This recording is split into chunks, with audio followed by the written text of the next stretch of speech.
Welcome to a special Breeders' Cup edition of the TwinSpires Jury. I'm Ashley Anderson here with TwinSpires Jury. I'm Ashley Anderson here with James Scully and Vance Hanson to look back on Monday night's post-position draw as we look ahead to the Breeders' Cup World Championships at Santa Anita on Friday and Saturday. James and Vance, you're our resident Breeders' Cup experts. We've covered many past Breeders' Cup races. And James, after last night's post-position draw, did you feel like anyone came away a winner? Well, the biggest favorite of the morning line favorite in the 14 Breeders' Cup races is Tamara in the Breeders' Cup Juvenile Filly. So I definitely thought getting post 7 for her and for her connections was a big sigh of relief. They probably didn't want to be down on the rail and, might have had a concern on the far outside. So drawing in the middle is perfect. For me, it's more about posts that might be detrimental. I think there were a lot of other winners on the post position draw. Vance, what did you think? I kind of tend to downplay post position for the most part, just because a lot of these races are long, that horses are going to have ample opportunity to get themselves into the position that they want to. But I think one that kind of stood out for me as getting a positive post was Motorius in the 5 furlong turf sprint. A horse for the course in this race has kind of tended to favor horses for the courses in the past. And Motorius has appreciated outside draws, not only at Santa Anita, but at Del Mar over the last season or two. And I think he's perfectly spotted to kind of chase the pace on the outside, find his rhythm, and then hopefully come in with his patented late burst. Well, talking about the gate draw specifically with the biggest race, the $6 million Breeders' Cup Classic, we had news earlier this week about Japanese shipper Ushba Tesoro having some issues with gate schooling, and he kicked out multiple times. Did that concern you all, either of you, for the Breeders' Cup Classic? James? Yes, it did. He's going to have to get adjusted to it still. I know they're going to put some padding in there and try to make it more comfortable, but he obviously didn't like that. They're going to have to get him in the gate to start with. And if he acts up too much before that, could burn some energy. So I think it's a concern. I don't like to see any hiccup. White Barrio is another example as well. So I think those things can be overcome, but it's not something I like to see, Vance. Yeah, you're exactly right on all of those points. I guess I would point out that the horse did ship to Dubai and obviously won the Dubai World Cup. So he does have experience running in places that he's not used to running and adapting. So I'm hoping by Saturday that he will adapt and he'll run his race. Well, our own Andrew Brown caught up with Kate Hunter, the Breeders' Cup Japan representative, who talked about Ushba Tesoro's gate issues. Let's see what she had to say. Yeah, I think he's settled in really well. The Ushba Tesoro that I've seen is not running around is pretty similar to that I've seen in Miho. I think that the gate this morning obviously has caused some people to prick their ears a little bit, but I feel he's never had a problem in the gate before. Prior to this, I'm not concerned. It's just a matter of making sure that he gets relaxed when he goes out there the second time. All right, speaking of the Japanese contingent, how do you rate the chances of the other Japanese runners at the Breeders' Cup, Vance? I think the most obvious major contender outside the one that they have for the Classic is morning line favorite Songline in the Breeders' Cup Mile. She is the top miler in Japan, having won the Yasuda Kanen for the second year in a row over the summer. I guess one concern is that we don't know how good the competition in Japan is compared to the ones in Europe and North America. She doesn't have too much collateral form to go by, but Songline does deserve a lot of respect, especially since the European contingent is not as deep in the mile this year. I guess another major concern with the Songline is that she is a horse that is running on a configuration that's a lot tighter than she's used to. She's a come from behind sort. She might encounter some traffic trouble here, but she definitely belongs in the discussion for this race. How about you, James? Yeah, I agree. I mean, her races in May and June were really impressive. Songline, she was a Group 1 winner last year and early in the season, then only made one more start. And she came back from a freshening last time and missed by a nose, but I think that race could set her up for another top effort at Santa Anita. So she's definitely a clear contender. The Japanese, when they won 2 races before at Del Mar 2 years ago, they had one favorite, but one long shot in March Lorraine. So I'm going over. I mean, outside of Ushba Tesoro and Songline, they're going to have some long shots. Some of the horses might be coming off some efforts. I did like Win Maryland. I thought she drew well. She's 3 for 6 at the distance. That's a Japanese filly that could perhaps, I think, outperform her odds because her last couple efforts, Ashley, were disappointing. Kate Hunter also talked to Andrew Brown about Win Maryland, Dermis Odagake, and Songline. So let's see what she had to say about those horses. The Japanese typically can run quite well off of a long break. And you have to remember, for Sotogake, he went from, as a 2-year-old, they raced him, and then he ran the Group 1 at the end of his 2-year-old career. And then he went basically straight to Saudi Arabia, and then he went to Dubai, and then the Kentucky Derby. So he had his first field break this summer. And he's come back mature. He's such a cool customer watching him walk around compared to the way he was at the Kentucky Derby. I couldn't be more thrilled to see the little adult pony that this big boy's becoming. So I'll be really excited to see what he does. Yeah, me too. Songline, a back-to-back Group 1 winner in Tokyo, has that devastating turn of foot. Does she deserve to be the favourite in the mile? Absolutely. I've already booked her stuffed animal, little plushie from the GRA. It's like they'd have to make one now after she crosses that finish line. I'm just telling them to start early because production needs to be sped up. But I think absolutely. I tried to get her last year. She had a setback and wasn't able to come. I think she'd be a back-to-back mile winner if she'd come both years. Awesome. Speaking of starting early, I'm sure you're starting early tomorrow as well, so we won't go through all 9 runners, but I'm particularly interested in the Hong Kong Vase winner, Win Maryland, who's been looking fantastic out there on track. Is she a serious contender in the filly and Mare Turf? I think so. I think one of the things about Japanese racing is sometimes there's not enough kinds of races for these horses to find their perfect footing. And with Win Maryland and horses like Make AL, they're getting an opportunity to run in races against mares that they would not have had back home. There's not a Group 1 like this in Japan for either of those 2 mares. And so I'm super excited to be able to provide them the opportunity to go home with a Group 1 win. So Hunter mentioned Win Maryland, which James, you were talking about, and she'll be racing in the Breeders' Cup Filly and Mare Turf. Who do you all like in this race aside from Win Maryland? And do you think post position affects this race at all? Fans? Yeah, at 1.25 miles, I don't think post is too big of a factor, and I think the European contingent here is very, very strong. In Spiral, of course, is the morning line favorite, but she's never been beyond 1 mile. Warm Heart has won at 1.25 miles. She's been more of 1.5 mile type filly this year over in Europe, but she's a multiple Group 1 winner. I think she's on the upside for Aidan O'Brien, and I'm going to pick her over in Spiral in the filly Mare Turf. James?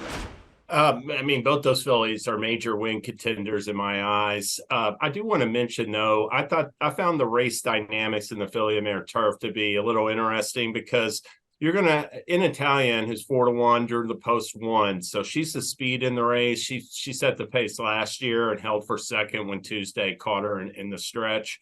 And to me, there's not much speed in the field. So that makes the decision that Fev Rover and Fev Rover's jockey make from the starting gate pretty interesting to me, because that's a filly that likes to race on or very close to the lead. She was able to stay close to In Italian and sort of prompt her perhaps a little bit in the middle stages of the race. In the Diana, she comes off a front running win in the Grade 1 EP Taylor. So I think Fev Rover, if she's not forward, In Italian has the potential to get a dream trip. Be interested to see how that happens. In Italian doesn't look like a filly that favors the 1.25 mile distance, but I will point out that in the filly and Mare Turf history, Intercontinental and Day at the Spa, Intercontinental at Belmont going 10 furlongs in 05 and Day at the Spa at Santa Anita in 2014. Both of them had a similar profile where they looked more like milers, 1 1/8 types, and they got on the lead and they led wire to wire at 10 furlongs. So in Italian, she's not my top pick, but she's a filly that I'll have on all horizontal, multi-race wagers because of her speed, Ashley. James, you mentioned Fev Rover, and Andrew Brown was busy last night at the post position draw. He talked to trainer Mark Cassie about Fev Rover, so let's see what he had to say. We got really lucky. I did something different this year. I wore my lucky jacket to the post draw, and we had a great draw. She was 8, great, tough race. This is truly an international race. this is the best in the world, the best filly. So, but she's one of the best. So we're going to find out where she stacks up.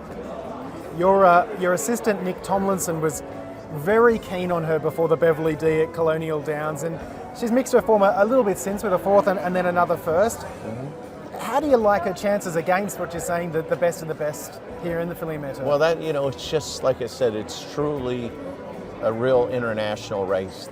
Some of the best in the world are here. So I just don't know. You never know until you run, but she's training well. She likes to win, so.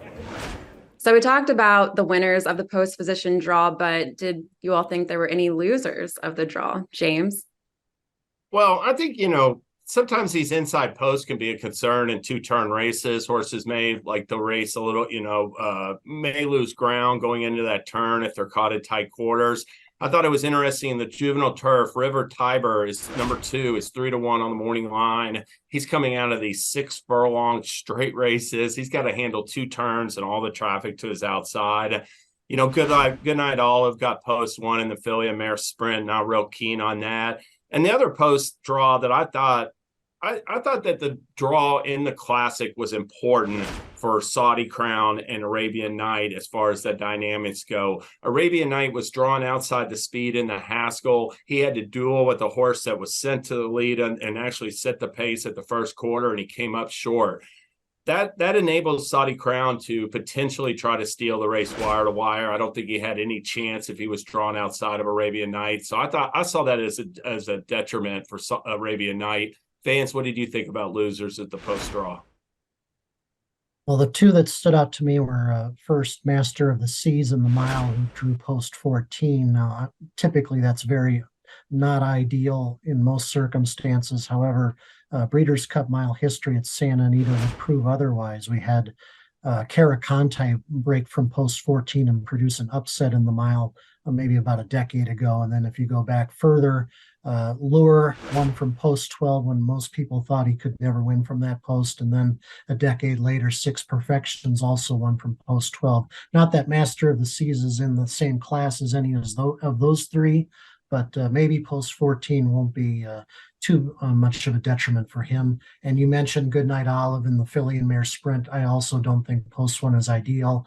I think back to her Derby City Distaff performance at Churchill Downs on Derby Day. She was boxed in on the inside most of the way, kind of a rider's race, trying to get her blocked in there, and she just didn't get out of the hole in time to win that race as a heavy favorite. So I don't know if those tactics will be repeated again on Saturday, but it is a bit of a concern for her drawing post 1. We talked horses that are coming in with a disadvantage in the Breeders' Cup, but let's also look at some long shots that you like in these races. And before we talk long shots, first, Andrew Brown interviewed Chad Summers, the trainer of a long shot in the Breeders' Cup Classic, which is Clapton, coming off a win in the Lucas Classic.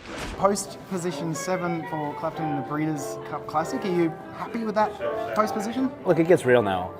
Before you see the fields, you're on the A, you're trying to get in, and you feel like you deserve the shot the way that the horse's kind of career is gone and the way this year is gone. And, now you're in the race and you're right in the middle. So, hopefully it's good things for us. How's he been training at Santa Anita?